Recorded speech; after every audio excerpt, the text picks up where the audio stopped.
Once again, a very good evening to all of you. It's a lovely weather out there. July month is supposed to be very hot and many of us feel थोड़ा pressure ज़्यादा हो जाता है, जैसे मैंने थोड़ी देर पहले कहा, टैक्स की वजह से। ये एक ऐसा वक्त है जब हम लोग अपने डॉक्यूमेंट्स को फ्रेंटिकली इकट्ठा कर रहे होते हैं, क्योंकि 31 जुलाई लास्ट डेट होती है टैक्स को फाइल करने की। इसके अलावा हम में से कई लोगों को कुछ जब टैक्स रिटर्न बनता है तो कुछ ज़्यादा टैक्स की चपत भी पड़ जाती है, और वो एक तरीके से थोड़ा सा डिसहार्टनिंग हो जाता है और थोड़ी सी खराब लगता है कि क्या हम इस टैक्स को बचा सकते थे। तो answer my dear friends is that yes, we can do it if we manage our taxes a little more carefully and little well. So today evening हम इसी बारे में कुछ बात करेंगे और देखेंगे कि कौन सी ऐसी चीज़ें हैं, कुछ वेल नोन, कुछ लेसर नोन, ऐसी कौन सी चीज़ें होती हैं जो हम कर सकते हैं अपने टैक्स को बचाने के लिए। So I can see a few more people joining in and that is why I was waiting. Yeah, I think it's a weekday, so people are taking a little longer to come and join back. क्या आपको पता है कि Albert Einstein जैसे आदमी ने भी एक बार कहा था कि taxes is the most difficult thing to understand, और ये मेरे ख्याल से बहुत सही चीज़ है जो उन्होंने कही। आज के टाइम में कई लोगों को ये प्रॉब्लम होती है कि उनको टैक्स को समझने में तकलीफ होती है। इनकम टैक्स तो सभी देते हैं, लेकिन उसको समझने में थोड़ी सी तकलीफ होती है। तो ऐसी कौन सी चीज़ें होती हैं, कौन से टैक्स स्लैब्स होते हैं, कौन से डॉक्यूमेंट्स की ज़रूरत होती है, यही कुछ चीज़ें, सवाल जो हैं हम सबके मन में होते हैं। So friends, do you know that which is the how many taxpayers in a country out of the 130 billion people, how many people would be paying taxes actually? अगर किसी को पता है तो वो इसके ऊपर यहाँ पे जवाब दे सकते हैं।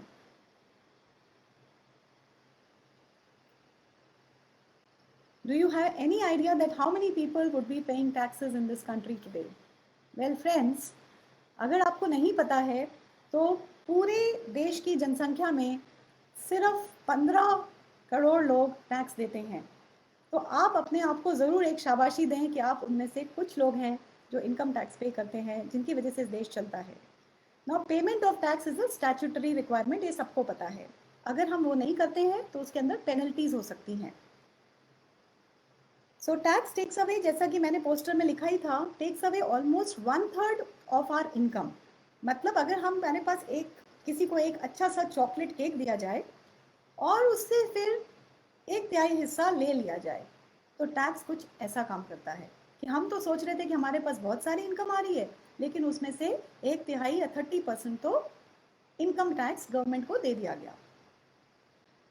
सो I'm sure many of you would want to know these hacks or these smart tips that how you can manage it. No, completely avoidance possible नहीं है, लेकिन उसको manage करना ज़रूर बहुत बहुत possible है।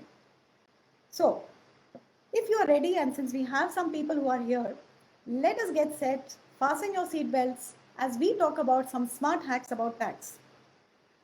Before I go further, you can also follow us on the same Facebook page or also on Instagram for such smart tips which I keep taking from time to time. So, all right, without wasting any more time, let's go ahead. Tax जो है वो जब हमारी pocket से निकल जाता है तो वो एक मनी लॉस्ट हो जाता है। अब टैक्स दो तरीके से हमारी इनकम पर आता है। एक वो वाली इनकम जो हम अर्न करते हैं, जैसे कि पेंशन से, सैलरी से, रेंटल इनकम से, जो भी हम मेहनत कर कर पैसे कमाते हैं उसके ऊपर एक टैक्स का इंसिडेंस होता है। दूसरा इंसिडेंस उसके ऊपर होता है कि जो हम टैक्स पेड मनी को लेकर उसको इन्वेस्ट करते हैं या बैंकों में रख देते हैं, वो वाला पोर्शन जो होता है उसके ऊपर सेकेंड इंसिडेंस ऑफ टैक्स होता है। So friends, we are going to talk about both this cases कि इन दोनों केसेस में कहाँ कहाँ टैक्स को बचाया जा सकता है। Now again, before going further, let's talk about कि आज का सिचुएशन क्या है। नाउ पोस्ट कोविड बहुत सारी चीज़ें चेंज हुई हैं। कई लोगों के इनकम पे, बिजनेस पे फ़र्क पड़ा है, कई लोगों की सैलरी कट हुई है। तो जब ऐसे माहौल में ऐसे ही इनकम कम आ रही है तो उसके ऊपर से टैक्स देना पड़ रहा है, तो ये थोड़ा सा पिंच करता है। दूसरी चीज़ ये है कि कई गवर्नमेंट ने कुछ चेंजेस भी किए हैं। जैसे हम लोग कई सालों से देखते आ रहे हैं कि हम अपने पैसे को एफडी में रखते थे या स्मॉल सेविंग्स में रखते थे, तो उसके ऊपर हमें कुछ ब्याज मिल जाता था या इंटरेस्ट मिलता था।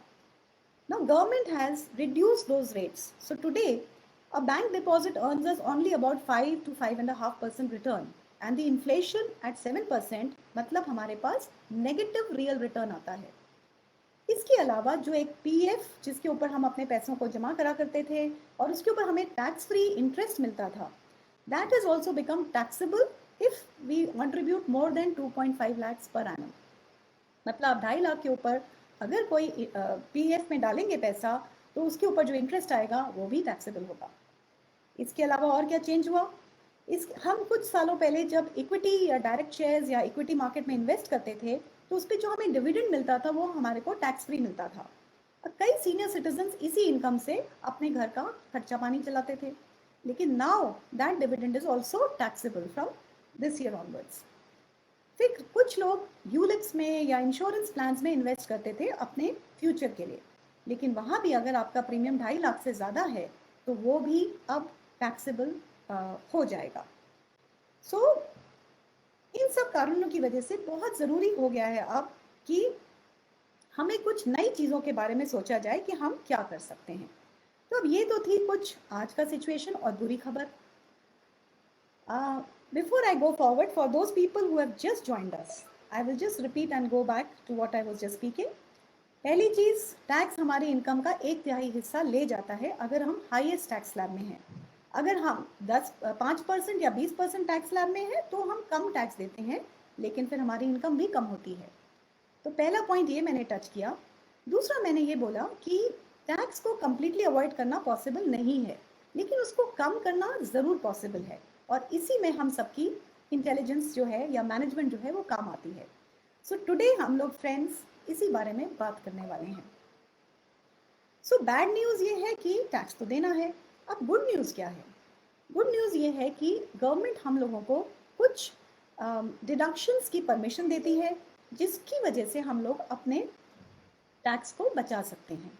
तो जैसा मैंने कहा कि एक टैक्स लगता है एक लेवल जब हम इनकम को अर्न करते हैं, दूसरा लेवल कि टैक्सेबल इनकम को जब हम we try to invest it somewhere, then also there is sometimes taxability on that. So we are going to talk about smart tips that how we can manage this and create a balance that we pay the minimum possible tax. So the key word is minimum possible tax. Right. So I was talking about deductions. One more point before I go forward. In case if you have a question, this is an important topic and I know that it is very pressing right now. यही वो समय है जुलाई का महीना जब थोड़ा difficult होता है, टैक्स देना पड़ता है। तो अगर आपकी कोई प्रश्न है या क्वेश्चंस हैं तो आप प्लीज़ इस कमेंट बॉक्स में डालते जाइए। मैं मैक्सिमम क्वेश्चंस को आंसर करने की कोशिश करूँगी। So coming to the various deductions which the government gives us. पहले तो टैक्स स्लैब 2.5 लाख तक अगर आपकी इनकम है तो आपको टैक्स देने की ज़रूरत नहीं होती है, लेकिन कुछ लोगों को ये भी गलतफहमी है कि उनकी इनकम 5 लाख तक है तो भी वो टैक्स नहीं दें, लेकिन ये गलतफहमी है। इसी तरीके से सीनियर सिटीजन्स को 3 लाख तक छूट मिलती है। सो पहला तो ये गवर्नमेंट हमें छूट देती है। इसके अलावा कुछ स्टैंडर्ड डिडक्शंस मिलते हैं अगर आप ओल्ड रेजिम में जाते हैं, वहाँ पे आपको 50,000 रुपीज़ तक छूट मिलती है अगर आपको सैलरी इनकम आती है। तीसरी चीज़, हम सब इससे बहुत वाकिफ़ हैं। क्या कोई बताना चाहेगा एक बहुत कॉमन टैक्स सेविंग मेजर क्या है? All the salaried employees know about it and all the people generally take advantage of it. So can anyone answer me quickly कि what would be a good tax saving instrument that we all use? Right, Praful, thank you so much. I am going to be talking about a little lesser known tax saving measures, but I started from the bare basic because there are some people who would like to know the basics. So today we are going to be a little different, that I assure you. सो पहला तो है ATC जो हम सब करते हैं। ATC में अगर आप इन्वेस्ट करते हैं तो उसमें बहुत सारे ऑप्शंस हैं, ये आपको पता ही है, जैसे कि PPF, insurance, ELSS, 5 years FD and so on. यहाँ पे अगर आप 30% टैक्स ब्रैकेट में हैं तो आप 46,000 तक टैक्स को बचा सकते हैं। अगर आप 20% ब्रैकेट में हैं तो आप करीबन 31,000 तक टैक्स को बचा सकते हैं। सो ये तो हो गए एटीसी जो हम सबको पता है। Now what is beyond this? Second is a home loan. Many of us can take a home loan and we can save taxes up to 2 lakh rupees on a home loan interest. और उसका जो principal होता है उसको भी हम ATC में use कर सकते हैं. अब नया रूल्स जो चेंज हुए उसके बाद कुछ लोगों के मन में कंफ्यूजन हो गया. पहला कंफ्यूजन था कि क्या हम एक ही घर के ऊपर एक घर पे 2-2 लाख ले सकते हैं या हम कंबाइंड 2 लाख ले सकते हैं. So well we can take combined 2 lakh rupees as a rebate on the interest amount under section 24. अब अगर आपका सेल्फ ऑक्यूपाइड घर है तो उसके ऊपर गवर्नमेंट ने एक सीलिंग लगा रखी है जो कि है 2 लाख. लेकिन अगर आपका रेंटेड घर है जिसके लिए आपने लोन लिया हुआ है तो उसके अंदर आप अपना रेंट को हटाने के बाद जो बचता है उसको 2 लाख तक और भी बचता है तो उसको आप अगले 7 साल तक इस साल को छोड़ के कैरी फॉरवर्ड कर सकते हैं. सो this is one thing which can be used. लेकिन हमारी एडवाइस ये कभी भी नहीं होती कि आप टैक्स बचाने के लिए लोन को लें. Now these were little common things that we all knew about it. इसके अलावा कुछ अगर आप अफोर्डेबल हाउसिंग में इन्वेस्ट करते हैं तो भी आप टैक्स को बचा सकते हैं. 1.5 लाख रुपए आपको और छूट मिलती है. वो अफोर्डेबल हाउसिंग करीबन 45 लाख तक ही उसकी वैल्यू होनी चाहिए. Well, I'm just scrolling down to see what are the comments that I'm getting. Okay, thank you so much. A lot of people are talking about tax saving instruments. Thank you, Rishabh. That is really amazing. Right. So, affordable housing के अलावा और क्या कर सकते हैं. अगर आप first time buyer हैं तो आपको इस 2 लाख के साथ साथ करीबन 50,000 रुपए की छूट और मिलती है. सो ये तो हो गए होम लोन से संबंधित टैक्स की छूट. इसके ऊपर अगर किसी का कोई क्वेश्चन है so I will be very happy to answer it. Then what are the more other common things like donations. कई लोग डोनेशन देते हैं, लाइक अक्षय पात्र को दे दिया, प्राइम मिनिस्टर्स रिलीफ फंड को दे दिया. इसमें एक चीज़ का ध्यान रखना ज़रूरी है कि रजिस्टर्ड ऑर्गेनाइजेशन होना चाहिए और उसका पैन होना ज़रूरी है. प्राइम मिनिस्टर्स रिलीफ फंड में जब भी आपको डोनेट करते हैं तो एक अच्छी सोशल सर्विस के साथ साथ आपको टैक्स सेविंग भी मिलती है. इसके अलावा आप सेविंग्स बैंक इंटरेस्ट में, ये आप सबको पता है लेकिन मैं रिपीट कर रही हूँ, 10,000 रुपीज़ तक की छूट मिल सकती है एक इंडिविजुअल को. और अगर एक सीनियर सिटीजन है तो उसको 50,000 रुपये तक की छूट मिल सकती है even on the FD interest. So friends, these were the common ones, and as somebody just asked me that we must talk about something which is also new, so let's talk about, right Akshita, before I go forward I can take your answer, but let me come to the rental part. Okay, Poonam is asking, in case I have a home, can I take loan on second house and claim rebate? Yes Poonam, you can take a loan and you can take a rebate on the second house as well. आप ले सकते हैं. Home loan के बारे में थोड़ा detail में बताइए कि कितना बचा सकते हैं. सो प्रफुल्ल, आप होम लोन में मैंने जैसा कि कहा पहले तो आप 2 लाख रुपए, अगर आपने एक सेल्फ ऑक्यूपाइड प्रॉपर्टी है तो आप 2 लाख रुपए तक इंटरेस्ट के अंदर सेव कर सकते हैं. उसको अगर हम ट्रांसलेट करें टैक्स सेविंग में तो तकरीबन 60,000 रुपये होता है प्लस सेस. अगर आपकी रेंटल इनकम है तो जितना भी आपका रेंट आया है उसमें से आप 30% आप मेंटेनेंस के लिए हटा सकते हैं. जो बाकी बच गया उसको आप अपनी नेगेटिव इनकम में से माइनस करने के बाद जो बच गया उसको नॉक ऑफ कर सकते हैं. लेकिन सीलिंग 2 लाख रुपए ही रहेगी. और जो बाकी बच गया, जैसे फॉर एग्जाम्पल आपका होम लोन का इंटरेस्ट तकरीबन 5 लाख है. इस साल आपने तकरीबन रेंट जो है वो 1 लाख आपने कमाया, उसके ऊपर 1 लाख में से 30,000 रुपीज़ आपको टैक्स फ्री है. 70,000 रुपीज़ आपके 5 लाख में से घटेगा. जो बच गया उसमें से मतलब 2 लाख रुपए आप इस साल ले लेंगे और जो बाकी बच गया उसको आप कैरी फॉरवर्ड करेंगे अगले सालों के लिए. I hope that answers your question, Praful. And as I said, if you are buying affordable housing, then also you get extra rebates. Now coming to the rental. Okay, so अगर आप rent पे rental घर आपके पास है और आप new regime में हैं, अभी एक ओल्ड रेजिम है और एक न्यू रेजिम है, तो अक्षता ने एक क्वेश्चन पूछा है कि उसके पास एक होम लोन है और वो ये पूछना चाह रही है कि अगर उसने रेंट को न्यू रेजिम में ऑप्ट किया तो उसको कितना बेनिफिट मिलेगा. एक बहुत अच्छा क्वेश्चन है अक्षता.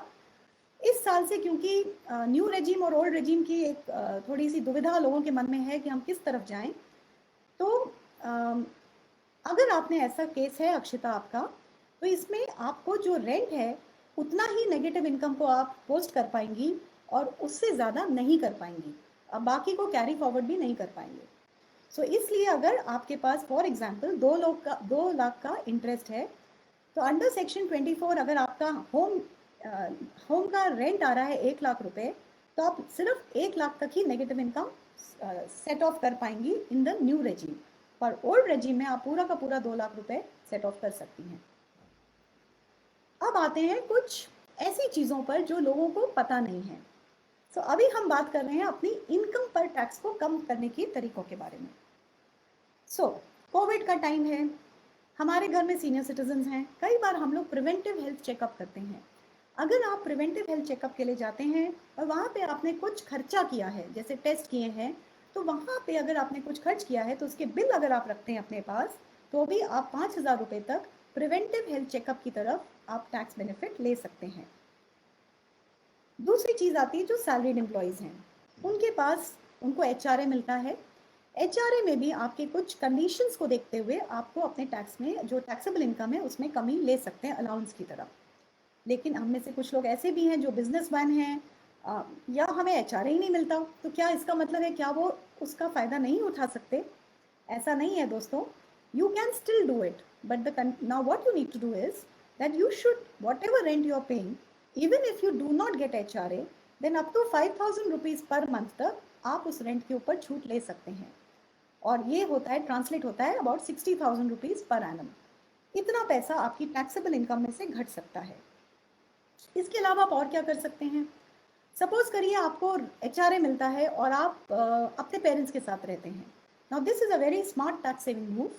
आप क्या कर सकते हैं कि अपने फादर या अपनी मदर को आप रेंट दे सकते हैं, लेकिन उसमें कुछ चीज़ों को ध्यान रखने की आवश्यकता है।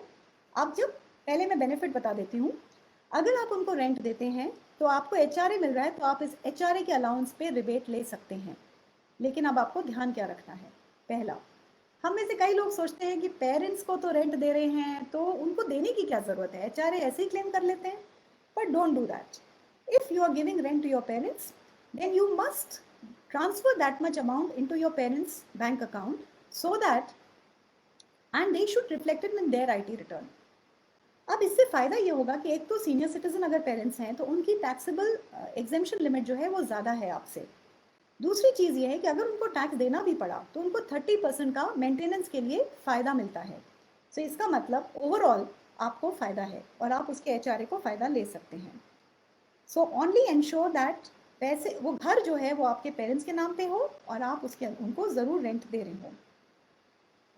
Second, if you have senior citizen parents, then you can also take a medical insurance. आप अपने लिए तो मेडिकल इंश्योरेंस ले ही सकते हैं और उसके ऊपर आपको अपनी फैमिली के लिए अगर लेते हैं तो 25,000 तक टैक्स रिबेट आप टैक्सेबल इनकम में से घटा सकते हैं। लेकिन अगर आपके पास सीनियर सिटीजन पेरेंट्स हैं और आप उनका भी अगर प्रीमियम देते हैं तो 50,000 और ऐड कर लीजिए, तो इसका मतलब आप तकरीबन 75,000 रुपीज़ तक आप फ़ायदा उठा सकते हैं।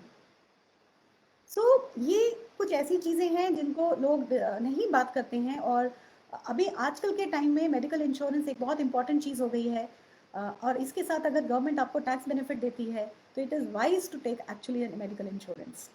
We will talk about medical insurance and all these things in some other time, but right now we are talking about tax benefits. इसके अलावा क्या होता है कि कई बार मोस्ट ऑफ अस जिनके बच्चे बड़े हैं, बच्चे बड़े होते हैं तो हमें कई बार लगता है कि हम उनको फॉरेन कंट्रीज़ में हायर एजुकेशन के लिए या इंडिया में ही MBA के लिए या मास्टर्स के लिए भेजना चाहते हैं। तो कुछ कारणों से अगर हमारे पास पैसे नहीं हैं तो हम इसमें लोन ले सकते हैं। पैसे हैं तो भी हम लोन ले सकते हैं, उसको एजुकेशन लोन बोलते हैं। वहाँ पे आप अपने पैसे को ना यूज़ कर आप लोन लेने के साथ साथ उसके जो इंटरेस्ट होता है वो complete interest can be knocked off from your taxable income. So this is one added advantage. Now many people might say कि लोन लेना हमें अच्छा नहीं लगता, लेकिन please understand that the time value of money, the current present value of money is always more. तो आप अपने पैसे को अगर कुछ बेटर तरीके से यूज़ कर सकते हैं तो लोन लेने में कोई बुराई नहीं है, और इसमें कई एडवांटेजेस भी हैं। आप इस लोन की पेमेंट आप कर सकते हैं या आपका बच्चा जब कमाने लग जाए तब भी कर सकता है। So there are many benefits of an education loan which a person can definitely use to reduce their taxes. So a quick question, can anybody guess कि अगर हम नॉर्मल टैक्स सेविंग करें, जैसे कि 80C में 1.5 लाख रुपए, मेडिकल इंश्योरेंस 25,000 रुपये, कुछ होम लोन का भी 2 लाख और एनपीएस में भी 50,000, अगर हम इतनी सेविंग करते हैं और हमारी इनकम 10 लाख के ऊपर है, तो क्या कोई एक गैस ले सकता है कि कितना टैक्स बचा पाएगा? Any wild guess would be welcome. So because if we can think about that, what is the impact of the tax saving, only then we can understand that how important this is.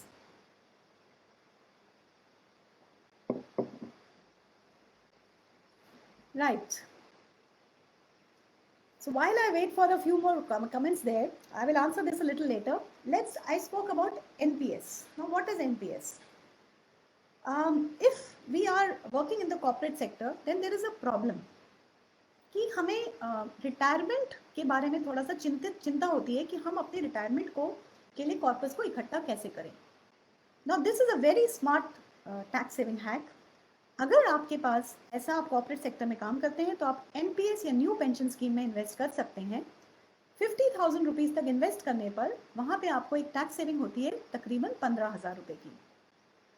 इसमें ऐसा करने से हर साल आप tax saving तो करते ही हैं, इसके कुछ 3 बेनिफिट हैं.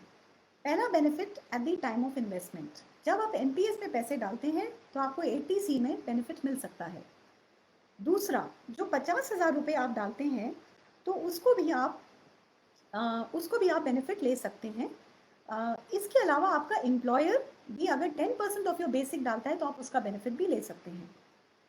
ये एक एनपीएस में इन्वेस्ट करने के बाद कुछ सालों बाद जो कॉर्पस इकट्ठा होता है, वहाँ से आप एक रेगुलर पेंशन ले सकते हैं. अब कई लोग बोलेंगे हमें पेंशन नहीं चाहिए, तो उसके लिए अगर आप सीनियर मतलब रिटायरमेंट के बहुत नज़दीक हैं तो ही आपको बेनिफिट मिलेगा, लेकिन अगर आप यंग एज में इसको करते हैं तो वो बेनिफिट आपको नहीं मिलता है. इसके अलावा if you have a family member who is suffering with a critical illness और they are not feeling, they are undergoing some treatment, then up to 1 lakh rupees can also be knocked off from your taxable income. So friends, these are some issues that we wanted to speak about. अब और क्या कर सकते हैं? हम अपने tax, एक हम लोग एडवाइस सारे लोगों को देते हैं कि आप अपने हर अडल्ट के नाम से, जो भी आपके घर में अर्न करता है उसके नाम से एक टैक्स फाइल को खोलें. तो सपोज करिए आपके पास से फॉर एग्जांपल एक जो बच्चा है, जो मेजर चाइल्ड है, जो 18 साल से ऊपर है. सपोज करते हैं कि एग्जाम्पल लेते हैं कि आपके पास आपकी बेटी है जिसकी शादी के लिए आप कुछ पैसों को इकट्ठा कर रहे हैं. Right, okay, I am sorry, I just waiting because I am getting a few more questions. Okay, thank you. Somebody spoke about less than 1.5 lakhs. Yes, Praful, you will be saving less than 1.5 lakhs. This is the answer to my question which I asked. You are absolutely right. You will save about 1,46,000. ये मैंने थोड़ी देर पहले एक question पूछा था. इसके अलावा आप एक क्वेश्चन पूछ रहे हैं, can I withdraw funds from NPS if needed in some emergency before retirement? You cannot withdraw person from the main tier 1. There are 2 tiers in NPS. The other one allows you to take out, but the main major account जो आप खोलते हैं वहाँ से आप नहीं निकाल सकते हैं, और आपका पैसा जब आप रिटायर होते हैं तभी निकालने मिलता है. उसकी डेट भी, उसकी एज भी गवर्नमेंट ने अभी इंक्रीज कर दी है to 65. So going back to the topic that I was talking about, suppose you have a daughter who is likely to get married. She is 18 years old और उसकी शादी होने वाली है, say by the time you presume she'll get married by the age of say 27. You have some money to invest. What do? What you can do is, if she is in a lower tax bracket, then you can invest this money into her name for a few years, and what return you get out of it will be taxable in her hands. इसी तरीके से आप senior citizen parent के नाम से भी कर सकते हैं. उनके 2 फायदे हैं. पहला, उनका 3 लाख तक तो एग्जेम्पशन लिमिट है, तो आप अगर आपके पास कुछ सरप्लस पैसा है तो आप उसको उसमें इन्वेस्ट करते हैं, तो आपको पापा के नाम पे या मदर के नाम पे, तो उसके अंदर आपको हायर एग्जेम्पशन लिमिट की वजह से उनकी अगर कोई और इनकम नहीं है तो टैक्स नहीं देना पड़ता या कम देना पड़ता है. सेकेंड एडवांटेज कि उन लोगों को 50,000 रुपये तक छूट मिलती है एफडी इंटरेस्ट पर. सो अभी मैं थोड़ी देर पहले बात करी थी incidence of tax on your income, but now we are also going to talk about incidence of tax on your investment income. So again, one more quick question. Traditionally, what do you think that people invest in? In India, most of the people invest into some kind of instruments. Any guesses what that would be?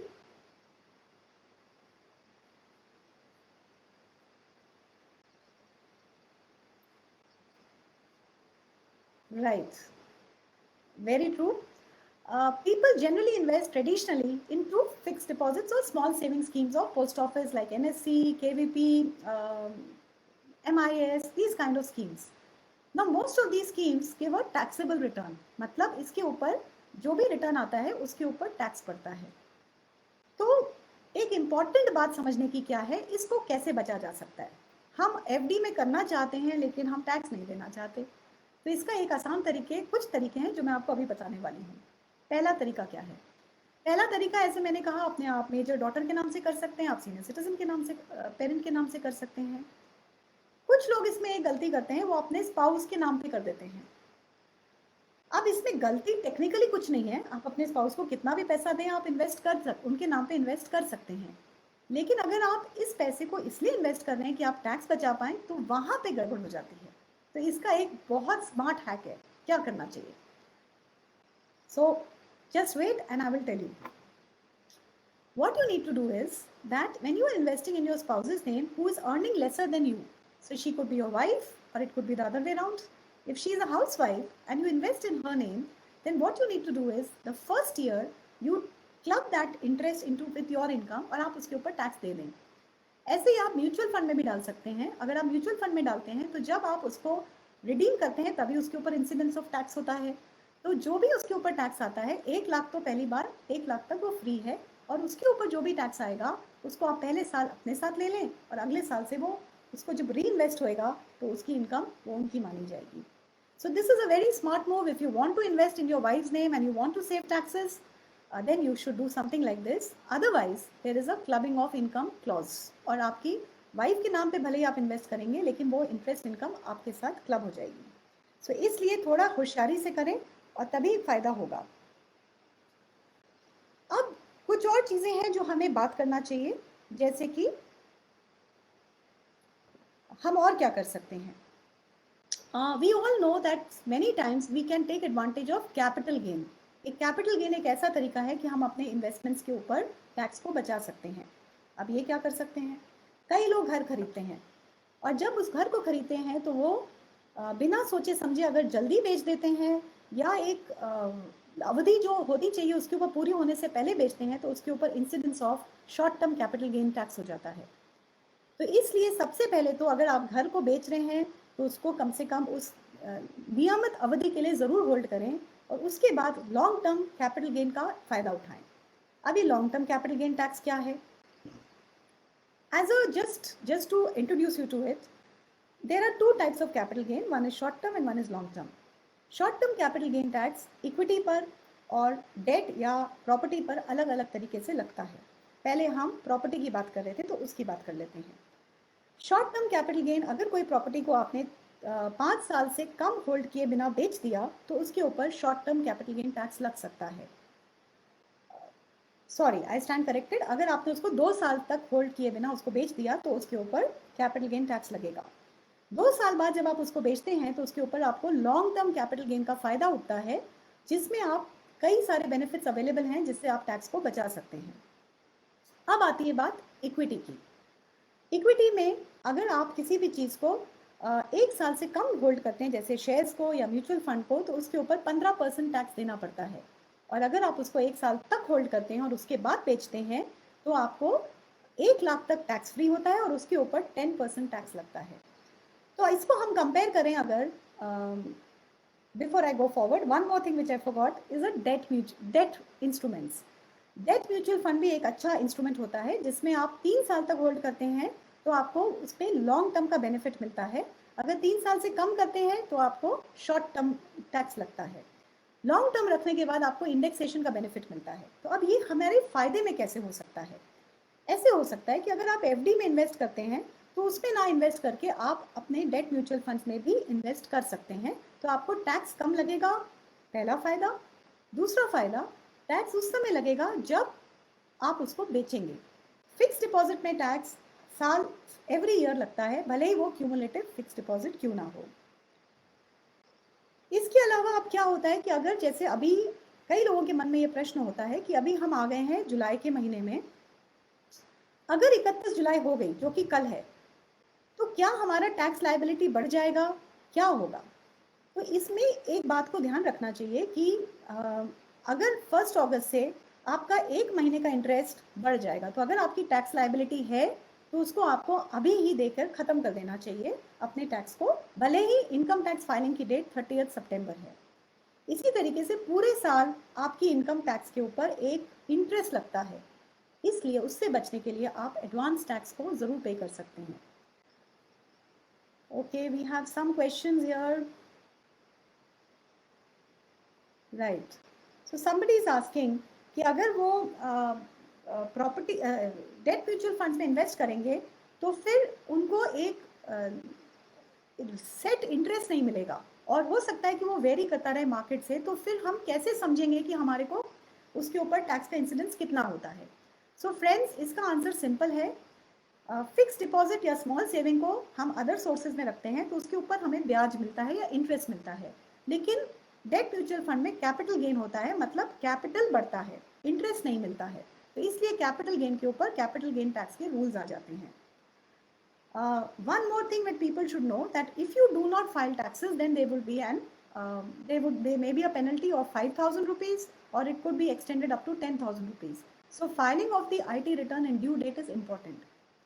So that brings me to the point कि हम और कैसे tax बचा सकते हैं। अगर हम और कुछ नहीं करें फिर भी हम कम से कम टैक्स कितना बचा सकते हैं, तो इसके लिए बेसिकली आपको टैक्स सेविंग वही चूज करना चाहिए जो आपको सूट करे। अगर कोई चीज़ सूट नहीं करती है तो टैक्स सेविंग का कोई मतलब नहीं है। इसीलिए एजुकेशन लोन सिर्फ टैक्स बचाने के लिए नहीं लिया जाता, होम लोन भी सिर्फ टैक्स बचाने के लिए नहीं लिया जाता। आपको ये देखना पड़ेगा आपको सूटेबल क्या है। So choosing the best tax option is very important. Most of us what we do mistake that, हम लोग पूरा साल तो कुछ नहीं करते, फरवरी के महीने में जब हमारा एम्प्लॉयर हमसे डिक्लेरेशन मांगता है तो हम जल्दी जल्दी जो भी हमारे सामने आता है उसके अंदर इन्वेस्ट कर देते हैं। नाउ क्वेश्चन इज कि are we investing just to save tax और are we investing to grow our money as well? So remember that whenever you are saving, आप इससे एक तीर से दो शिकार कर सकते हैं। एक टैक्स सेविंग जो आपको सूट करता है उसको चूज करें, और दूसरा उसको अपने फ्यूचर के लिए यूज करें। इसके अलावा अगर किसी के और कोई क्वेश्चंस हैं तो I am willing to answer them regarding anything. Let me just go through the questions which we are having here. So if we don't sell the debt funds, we will not be taxed on any income from it. You are right, absolutely. As long as you do not sell your debt funds, you will not be taxed on it. Only when you sell it, then only the incidence of tax happens. And then also there is an indexation benefit that you get if you have held the debt fund for more than 3 years. That is the point. 3 साल तक उसको रखना जरूरी है, उसके बाद उसका indexation होता है। आपका मतलब कॉस्ट ऑफ परचेज ही बढ़ा दिया जाता है, और फिर जो फाइनल फिगर होता है उसको आप सेल फिगर में से कैंसिल करते हैं, जो बच जाता है उसके ऊपर आप सिर्फ 20% टैक्स देते हैं। You will be taxed on the debt funds income definitely, but you will be taxed at a lower rate. And generally if the inflation remains high, then maybe on about 4 or 5 years if you remain invested, then maybe you may pay zero tax. I hope that answers your question, Praful.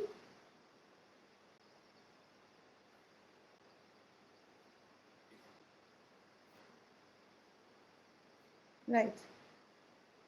So one question that happens is कि हमारे को tax की बचत किस में ज़्यादा होती है, न्यू रेजिम में कि ओल्ड रेजिम में? एक ये भी क्वेश्चन बहुत लोग पूछते हैं।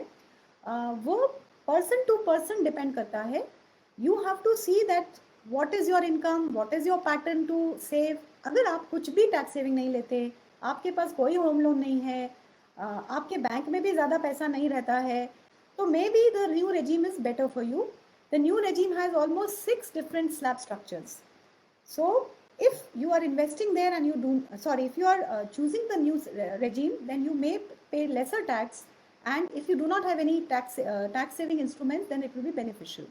But अगर आपके पास कोई आप PF में contribute करते हैं, या आपने already कोई life insurance scheme ले रखी है, या आपके पास कोई home loan है, या आप एक सीनियर सिटीजन हैं जिसके पास बहुत सारा एफडी का इंटरेस्ट आता है, ऐसे किसी भी केस में ओल्ड रेजिम शायद बेटर हो, लेकिन ये वर्ड शायद ज़रूर रहेगा। हर केस डिफरेंट है और हर केस के लिए अलग अलग कैलकुलेशन करना पड़ता है।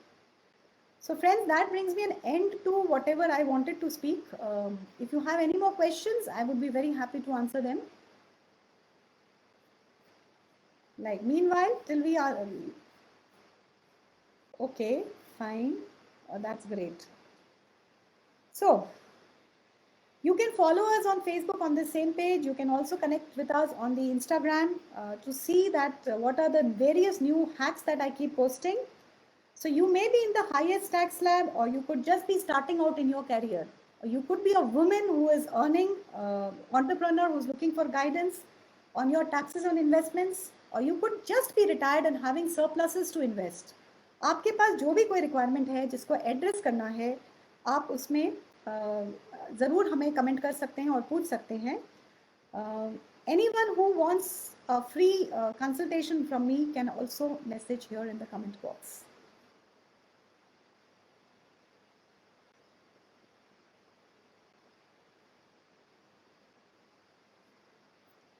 So friends, thank you so much for you being a lovely audience, and I loved talking to all of you. Okay, I have one more question. If I invest in index funds and stocks, how much taxable we are? Right, see, so index funds and stocks both are actually equity related funds और equity category. उसके ऊपर वही rule apply करेगा. पहला, उसको अगर आपने एक साल रखने से पहले उसको बेच दिया, दोनों को ही, चाहे वो इंडेक्स फंड्स हैं चाहे वो स्टॉक्स हैं, तो उसके ऊपर 15% टैक्स लगेगा ऑन योर गेन. सो अगर आपने 1 लाख रुपए इन्वेस्ट किए हैं और उसके ऊपर गेन 15,000 रुपये हुआ है एक साल के अंदर, तो उस 15,000 पर आप 15% टैक्स देंगे. अगर आपने उसको एक साल बाद बेचा तो उसके ऊपर 1 लाख तक टैक्स फ्री है, और उसके ऊपर जो गेन आएगा उसके ऊपर 10% टैक्स लगेगा. So both index funds and stocks are going to be taxed at the same way. Does that answer your questions? Okay, Poonam, you have a question. HRA for government service employees, what is the exemption? Right, HRA or home house rent allowance. Now many companies give their employees, they structure the salary in a way that many allowances are possible to be taken, and HRA is one of those. So HRA में क्या होता है कि आपको जो allowance मिलता है वो आपकी सैलरी का पार्ट होता है, और अगर आप रेंट पे रह रहे हैं किसी भी घर में, वहाँ पे आप रेंट दे रहे हैं, तो आपको उसके ऊपर एक बेनिफिट मिल सकता है, जिसके अंदर 3 कंडीशंस होती हैं. पहला, जितना भी HRA मिला है वो आप पूरा का पूरा एग्जेम्पशन की तरह क्लेम कर सकते हैं. दूसरा, आप उसके अंदर जो भी आप रेंट देते हैं उसमें से 10% ऑफ योर बेसिक को माइनस करने के बाद जो बचता है उसको आप एग्जेम्पशन की तरह क्लेम कर सकते हैं. तीसरा, 50% of your basic flat can be knocked off from your taxable income. लेकिन इसमें कैच क्या है कि इन तीनों में से जो सबसे कम होगा वो ही आप अलाउड है आपको एज अ टैक्स एग्जेम्पशन लेना. So Poonam, government service employees, this is the exemption. The condition is that you should be living on rent. Can you explain again FD in name of spouse for first year? Okay. Suppose, Poonam, that your spouse is earning less than you. He is earning less than you and he is in a lower tax slab. Then many times I have come across a number of people who invest into their spouse's name to evade the tax. Now this is, friends, evasion of tax. This is not tax saving, it is evasion of tax. And the income tax rule के हिसाब से इसको हम clubbing of income में consider करते हैं. तो जो भी आपके उसके ऊपर इंटरेस्ट आएगा उस एफडी पर, वो आपकी इनकम के साथ या हायर टैक्स पेइंग स्पाउस के साथ क्लब हो जाएगा. मतलब कि आपका पर्पस डिफीट हो जाएगा अगर आप टैक्स सेव करने के लिए कर रहे हैं. अगर आप गिफ्ट देने के लिए कर रहे हैं तो आप कर सकते हैं. Then I said for the first year, what I meant is, suppose you make an FD for 1 year और वो मैच्योर होती है, तो उसके अंदर जो इंटरेस्ट आया है वो आपकी लायबिलिटी हो जाएगी, और अगले साल जब आप उस एफडी को इन्वेस्ट करेंगे तो आपके स्पाउस के नाम पे इन्वेस्ट होगी, तो अगले साल से आप वो टैक्स लायबिलिटी उनकी होने की वजह से आप टैक्स देने से बच जाएंगे. सो ये एक स्मार्ट हैक है to save taxes on, while keeping an FD, to save taxes on it. Okay, one more question. I believe you are asking for debt funds or equity funds if we sell that in loss. Okay, right. That's a very good question and thank you for asking that. I spoke only about gains. What about loss? अब last year Covid के time पे market बहुत बुरी तरीके से crash हुआ था मार्च के महीने में and we call it the very horrible crash that happened where markets fell by 30 to 40%. तो कई लोग घबरा गए और उन्होंने अपने शेयर्स को बेच दिया या म्यूचुअल फंड्स को बेच दिया, लॉस भी खा लिया. उनको क्या बेनिफिट है? अगर आपका लॉस हुआ है तो आप कोई भी टैक्स नहीं देंगे उसके ऊपर. और गुड न्यूज़ क्या है? इनकम टैक्स में प्रोविजन है कि आप उस लॉस को अपने फ्यूचर गेन्स के साथ सेट ऑफ कर सकते हैं अगले 7 साल तक. इस साल को मिला लें तो 8 साल तक. तो इसका मतलब अगर आपका लॉस हुआ है, कोई भारी लॉस हुआ है, तो आप फ्यूचर गेन्स के अगेंस्ट उसको हर साल सेट ऑफ कर सकते हैं जब तक कि वो पूरा का पूरा एग्जॉस्ट ना हो जाए. लेकिन इसमें कुछ रूल्स होते हैं, वो लॉन्ग टर्म होना चाहिए कि शॉर्ट टर्म होना चाहिए. Those rules definitely apply here, right? So this is also a very smart move to do this. We in fact regularly tell people how to manage their taxes on investments is that what you should do is that if you have a non-performing mutual fund or a stock, then you can sell it in loss, and when you have a gain, you can set off that gain against this loss. So I hope that answers your question on this. Do we have any more questions by anyone? This is a wonderful session, my friends. I'm really enjoying it. I love the audience asking so many interesting questions. These are really amazing. Right, thanks. Okay, friends. So the time is limited. We cannot carry on forever. There are a number of things, and they vary from a individual to individual. And many times I come out with these informative videos where I talk about these, hacks or smart moves, which you can see, and you can also connect with us on our page. You can send us a message. We will definitely answer you because there are certain queries जो very typical होती हैं एक particular individual के लिए. वहाँ पे हमारे को बहुत ज़रूरत होती है एक tailor made advice की, तो वहाँ पे ये काम कर सकता है.